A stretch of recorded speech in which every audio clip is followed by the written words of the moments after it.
Hello, good morning dears. എല്ലാവർക്കും സുഖമല്ലേ? ഇന്ന് ഞാൻ രാവിലെ 6 മണി തൊട്ട് 11 മണി വരെയുള്ള ഒരു ദിവസത്തെ കാര്യങ്ങളാണ് വീഡിയോയിൽ ഷെയർ ചെയ്തിരിക്കുന്നത്. എല്ലാവരും കണ്ടിട്ട് കൃത്യമായ അഭിപ്രായങ്ങൾ എനിക്ക് കമൻറ്റിലൂടെ അറിയിക്കുമെന്ന് പ്രതീക്ഷിക്കുന്നു. അപ്പോൾ ഇന്ന് ഞാൻ രാവിലെ 6 മണിക്കാണ് എഴുന്നേറ്റ്. അതിനുശേഷം ബ്രഷ് ചെയ്തു, മുഖമൊക്കെ ഒന്ന് ഫേസ് വാഷ് ഇട്ട് കഴുകി രാവിലെ എല്ലാ ദിവസവും അങ്ങനെ ചെയ്യാറുണ്ട്. അത് കഴിഞ്ഞിട്ട് പിന്നെ സമയം പോലെയാണ് ഞാൻ കുളിക്കുന്നതിൻ്റെ ജോലികൾ തീരുന്നതനുസരിച്ചാണ് കുളിക്കാറുള്ളത്. അപ്പോൾ ഇങ്ങനെ ഒന്ന് ഫ്രഷ് ആയതിനു ശേഷം ബെഡൊക്കെ ഒന്ന് റെഡിയാക്കി ഷീറ്റൊക്കെ ഒന്ന് വിരിച്ചിട്ടു. എല്ലാ ദിവസവും നമുക്ക് ഒരുപോലെ ആയിരിക്കില്ലല്ലോ. ഞാനും അങ്ങനെ തന്നെയാണ്.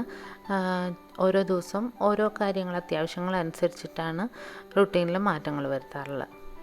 പ്രത്യേകിച്ച് മോന് സ്കൂളിലുള്ള ദിവസങ്ങളനുസരിച്ചാണ് എൻ്റെ കാര്യങ്ങളും ഞാൻ സമയം അഡ്ജസ്റ്റ് ചെയ്ത് ചെയ്യുന്നത്. അപ്പോൾ ഇന്ന് സ്കൂളുള്ള ഒരു ദിവസമാണ്, വർക്കിംഗ് ഡേ ആണ്. അപ്പോൾ അവന് ലഞ്ചൊക്കെ കൊണ്ടുപോകണം. ബെഡ്റൂമൊക്കെ ഒന്ന് ക്ലീൻ ചെയ്തതിന് ശേഷം വാതിലൊക്കെ ഒന്ന് തുറന്നു. നേരം വെളുത്ത് തുടങ്ങുന്നേ ഉള്ളൂ, 6:30 ആയിട്ടുള്ളൂ. സ്കൂളില്ലാത്ത ദിവസമാണെങ്കിൽ ഞാൻ മടി പിടിച്ച് താമസിച്ചാണ് എഴുന്നേക്കാറുള്ളത്. രാത്രി കിടക്കുന്നതും അതുപോലെ താമസിച്ചായിരിക്കും. ഹസ്ബൻഡ് സുർജിത്ത് രാത്രി ഇരുന്ന് വർക്ക് ചെയ്യുന്ന ആളാണ്. അപ്പോൾ ഞാനും മോന് സ്കൂളില്ലാത്ത ദിവസങ്ങളിൽ രാത്രി വൈകിയാണ് കിടക്കാറുള്ളത്. അപ്പോൾ എഴുന്നേക്കാനും അതുപോലെ താമസിക്കും. ഇന്ന് 6 മണിക്ക് എഴുന്നേറ്റു. അതിനുശേഷം മോൻ്റെ യൂണിഫോമൊക്കെ ഒന്ന് തേച്ച് വെച്ചു. പിന്നെ അടുക്കളയിൽ ചെന്നിട്ട് ലഞ്ചിന് കൊടുത്തുവിടാനുള്ള റൈസ് വേവിക്കാൻ വെച്ചു. എഗ് റൈസാണ് ഞാൻ ഉണ്ടാക്കുന്നത്. അതാകുമ്പോൾ നമ്മൾ ഇത്തിരി താമസിച്ച് എഴുന്നേറ്റാലും പെട്ടെന്ന് തട്ടിക്കൂട്ടി എടുക്കാൻ പറ്റുന്നത്, അതേസമയം നല്ല ടേസ്റ്റി ആയിട്ടുള്ള റൈസാണ്. അപ്പോൾ ബിരിയാണി അരിയാണ് വേവിക്കാൻ വെച്ചിരിക്കുന്നത്. അതിനകത്തേക്ക് കുറച്ച് കറുവാപ്പട്ടയും 2 ഗ്രാമ്പും ഒക്കെ ചേർത്ത് ഒരല്പം ഉപ്പും കൂടെ ചേർത്ത് തിളപ്പിക്കാനായിട്ട് വെച്ചിട്ടുണ്ട്. പിന്നെ പുറത്ത് പോയി 2-3 പുതിനയിലയൊക്കെ അതിനകത്ത് ഇടാനായിട്ട് പറിച്ചെടുത്തു.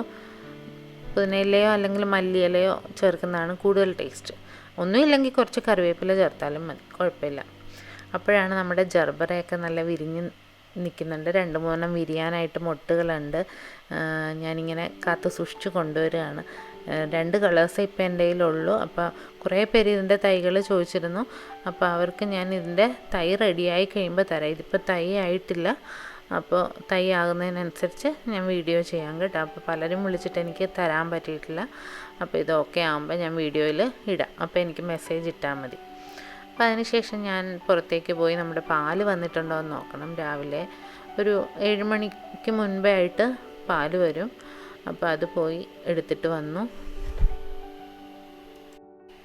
അതിനുശേഷം എനിക്കുള്ള ചായ ഞാൻ തിളപ്പിക്കാൻ വെച്ചിട്ടുണ്ട്. ഒരു ഏലക്കയൊക്കെ ചേർത്താണ് ഞാൻ ചായ തിളപ്പിക്കാറുള്ളത്. ഇവിടെ എല്ലാവർക്കും ചൂട് ചായ വേണം. അപ്പോൾ അച്ഛനും അമ്മയും എഴുന്നേൽക്കുന്നതിനനുസരിച്ച് അമ്മ അവർക്കുള്ള ചായ ഇടും.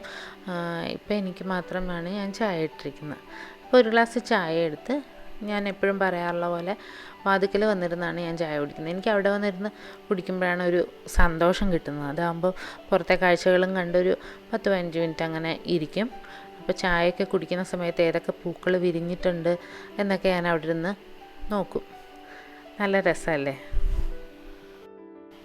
കുറച്ച് ദിവസമായിട്ട് മഴ തന്നെയായിരുന്നു. ഇന്ന് മഴയൊക്കെ തോർന്നിട്ടുണ്ട്, അല്പം തെളിഞ്ഞ് തുടങ്ങിയിട്ടുണ്ട് ആകാശമൊക്കെ. അതിനുശേഷം അടുക്കളയിൽ വന്നു. ഇനി റൈസ് ഉണ്ടാക്കാനായിട്ട് കുറച്ച് എണ്ണ ചൂടാക്കി അതിനകത്തേക്ക് കുറച്ച് സവോള ഇട്ട് കുത്തിയരിഞ്ഞ് എടുത്താൽ മതി. സവോള ഒരു വലിയൊരു സവോള എടുത്തു. അതൊന്ന് വഴറ്റി അതിനകത്തേക്ക് കുറച്ച് ഇഞ്ചിയും വെളുത്തുള്ളിയും പേസ്റ്റും ചേർത്ത് നന്നായിട്ടൊന്ന് വഴറ്റിയതിന് ശേഷം ഒരു 2 മുട്ട ഞാൻ വെറുതെ പൊട്ടിച്ചൊഴിച്ചിട്ടുണ്ട്. അതിനകത്തേക്ക് ഉപ്പൊന്നും ഇപ്പോൾ ചേർത്തിട്ടില്ല. ഇതൊന്ന് നന്നായിട്ട് ചിക്കി എടുത്തതിന് ശേഷം അതിനകത്തേക്ക് കുറച്ച് ഉപ്പും ഒരല്പം മുളക് പൊടിയും കുരുമുളക് പൊടിയും കുറേശ്ശെ മതി. കുരുമുളകാണ് ഞാൻ കൂടുതൽ ചേർക്കുന്നത്, മുളക് പൊടി കുറച്ചേ ചേർക്കുകയുള്ളൂ. അപ്പോൾ അതും കൂടെ ചേർത്ത് നന്നായിട്ടൊന്നുകൂടെ മിക്സ് ചെയ്തെടുക്കുക. ഉപ്പൊക്കെ എല്ലായിടത്തും പിടിക്കുന്ന രീതിയിൽ നന്നായിട്ട് ചിക്കിയെടുക്കണം. അതിനുശേഷം അതിനകത്തേക്ക് വേവിച്ച് വെച്ചിരിക്കുന്ന ചോറ് ചേർക്കുക. ഞാനപ്പോൾ ബിരിയാണി റൈസ് ഒന്ന് തിളച്ച് തുടങ്ങുമ്പോൾ തന്നെ നമ്മുടെ തെർമൽ കുക്കറിലേക്കൊന്ന് ഇറക്കി വെച്ചിട്ട് അത് ഒരു 5 മിനിറ്റ് കഴിയുമ്പോൾ തന്നെ വാർത്തെടുക്കുമ്പോഴേക്കും അത് പെട്ടെന്ന് വെന്ത് കിട്ടും. നമുക്ക് വളരെ എളുപ്പമാണ്. സാധാരണ ചോറിനേക്കാളും എളുപ്പമായതുകൊണ്ടാണ് ഞാനിത് ബിരിയാണി റൈസ് വെച്ച് ചെയ്യുന്നത്. അതാകുമ്പോൾ കൂടുതൽ ടേസ്റ്റുമാണ്. അപ്പോൾ ആ ചോറും കൂടെ ചേർത്ത് ഇളക്കിക്കൊണ്ട് അവസാനം അതിനകത്തേക്ക് ഒരല്പം ഫ്രഷ് ആയിട്ടുള്ള പച്ച തേങ്ങ, ഒരു ചെറിയൊരു പിടി മതി, പച്ച തേങ്ങയും അതുപോലെ തന്നെ സോസ്, സോയാ സോസ് ഇല്ലേ, സോയാ സോസ് ഒരു 1/2 ടീസ്പൂൺ ഒഴിക്കാം. ഞാനത് ഒഴിക്കുന്നത് കാണിച്ചിട്ടില്ല കേട്ടോ. അത് എടുക്കാൻ വിട്ടുപോയി. പിന്നെ അതിനകത്തേക്ക് നമ്മൾ എടുത്തു വെച്ച പുതിനയിലയും കൂടെ ചേർത്ത് മിക്സ് ചെയ്തെടുക്കുക. അപ്പോൾ നല്ല അടിപൊളിയായിട്ടുള്ള എഗ് റൈസ് റെഡി ആയിട്ടുണ്ട്. അതിൻ്റെ കൂടെ ഒന്നെങ്കിൽ സാലഡായിട്ട് കൊടുത്തുവിടാം. ഞാനിപ്പോൾ വെറുതെ കുക്കുംബർ അരിഞ്ഞ് വെച്ചിരിക്കുകയാണ്. അപ്പോൾ അത് ഓരോരുത്തരുടെ ഇഷ്ടത്തിനനുസരിച്ച് സോസോ സാലഡോ ചേർത്ത് കൊടുക്കാം. പിന്നെ അപ്പോഴേക്കും ഇവിടെ അമ്മ ഉപ്പുമാവ് ഉണ്ടാക്കിയിട്ടുണ്ടായിരുന്നു ബ്രേക്ക്ഫാസ്റ്റിന്. പിന്നെ മോനെ സ്കൂളിലൊക്കെ കൊണ്ടുപോയി വിട്ട് വന്നതിന് ശേഷം എൻ്റെ ഗൂസിന് ഞാൻ തീറ്റി കൊടുക്കാറുണ്ട്. അപ്പോൾ രാവിലെ ആ ഒരു സമയത്താണ് ഇതിന് ഫുഡ് കൊടുക്കുന്നത്. ഗോതമ്പും തവിടും കൂടെ ചേർത്തിട്ടുള്ള ഫുഡാണ്. അപ്പോൾ അവരിങ്ങനെ രാവിലെ നമ്മളെ കാണുമ്പോൾ തൊട്ടേ കരയാൻ തുടങ്ങും. നമ്മൾ പുല്ലും അതുപോലെ തന്നെ ഈ ഗോതമ്പും കൂടെ കൊടുക്കും. അപ്പോൾ അതിന് വേണ്ടിയിട്ട് നമ്മളെ കാണുമ്പോൾ തൊട്ടേ കരച്ചിൽ തുടങ്ങും. രാവിലെ വൈകിട്ടും പുല്ല് കൊടുക്കും. നമ്മൾ ഈ ഇതുപോലുള്ള പുല്ലുകൾ ഏത് പുല്ല് കൊടുത്താലും മിക്കതും കഴിക്കാറുണ്ട്. അപ്പോൾ അത് ഫ്രഷായിട്ട് തന്നെ കൊടുക്കണം. അതൊന്ന് വാടിക്കഴിഞ്ഞാൽ അവർ കഴിക്കില്ല. അവർക്ക് ഫ്രഷായിട്ടുള്ള പുല്ല് മാത്രമേ ഇഷ്ടമുള്ളൂ. ഇത്തിരി ഒന്ന് വാടി തുടങ്ങുമ്പോൾ തന്നെ അത് പിന്നെ കഴിക്കാതാവും. അപ്പോൾ നമ്മൾ ഇടയ്ക്ക് 1-2 പ്രാവശ്യമൊക്കെ പുല്ല് പറിച്ച് ഇട്ട് കൊടുക്കാറുണ്ട്. അതിനുശേഷം നമ്മൾ അകത്ത് ഒരു ഗ്ലാസ് ബൗളിൽ ഫൈറ്റർ ഫിഷ് ഉണ്ട്, അതിനുള്ള ഫീഡൊക്കെ കൊടുത്തു. അതും അങ്ങനെ എല്ലാവരെയും ഫുഡൊക്കെ കൊടുത്ത് ഹാപ്പിയാക്കി. പിന്നെ അതിന് ശേഷം വന്ന് ഞാൻ രാവിലെ തന്നെ കുറച്ച് തുണി കഴുകാനിട്ടിട്ടുണ്ടായിരുന്നു. ഇന്ന് കൂടുതൽ തുണി കഴുകാനുണ്ട്. അപ്പം കുറച്ച് ഞാൻ രാവിലെ തന്നെ അലക്കാനിട്ടിട്ടുണ്ടായിരുന്നു. അതെല്ലാം വിരിച്ചു. അടുത്ത ട്രിപ്പ് തുണി കഴുകാനിട്ടു.